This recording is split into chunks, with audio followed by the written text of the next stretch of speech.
পৃথিবীর সবচেয়ে আধুনিক যুদ্ধবিমানগুলোর একটি, আর সেটি আমেরিকা ছাড়া আর কারো কাছে নেই।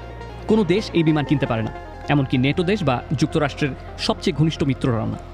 এটি হলো F-22 র্যাপ্টর।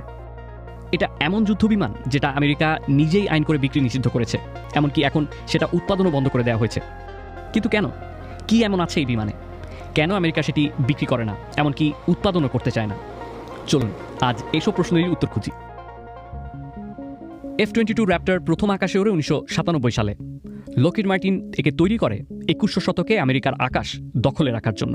এই বিমান দ্রুতগতিসম্পন্ন, রাডারে বেশিরভাগ সময় ধরা পড়ে না, আর আফটার বার্নার বা ইঞ্জিনে অতিরিক্ত চাপ ছাড়াই শব্দের চেয়ে বেশি গতিতে চলে, মানে সুপারসনিক, এবং একবারে 3200 কিলোমিটার পর্যন্ত যেতে পারে।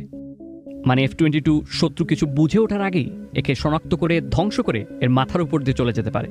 পেন্টাগনের তথ্য মতে যুক্তরাষ্ট্রের কাছে 183টি F-22 রয়েছে, যা আর কারো কাছে নেই। খুবই পরিচিত F-35, যেটি হাজার হাজার ইউনিট উৎপাদন করা হচ্ছে, তার সাথে তুলনা করলেও F-22 যেন এক কাল্পনিক অস্ত্র।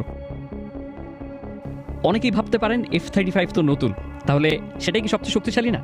উত্তর হচ্ছে না।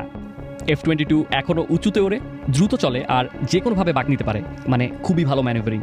কিন্তু F-35 এর বাইরেও আরও অনেক কিছু করতে পারে, যেমন নজরদারি, বোমাবর্ষণ, অভিযানের সহায়তা।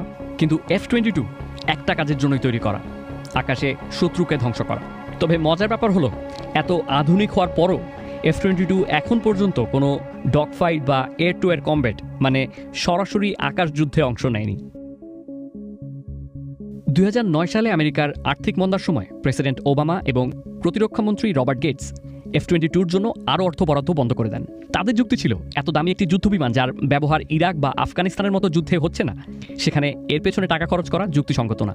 কারণ প্রতিটি F-22 দাম ছিল প্রায় $143 মিলিয়ন, আর প্রতি ঘন্টা ওড়ালে সেটার পেছনে রক্ষণাবেক্ষণে 30 ঘন্টা সময় দিতে হয়। আর যেরকম শত্রু বিমানের সাথে যুদ্ধ করার জন্য এটি তৈরি করা হয়েছে, সেরকম লড়াই করার মতো শত্রুর এখনও কোনো বিমান নেই। এদিকে যুক্তরাষ্ট্র সরকার চাইছিল বাজেট কমিয়ে F-35 এর মতো সস্তা ও বহুমুখী বিমানের দিকে যেতে। তো এত শক্তিশালী একটি বিমান যুক্তরাষ্ট্র তার বন্ধুত্বপূর্ণ দেশগুলোর কাছে বিক্রি করছে না কেন?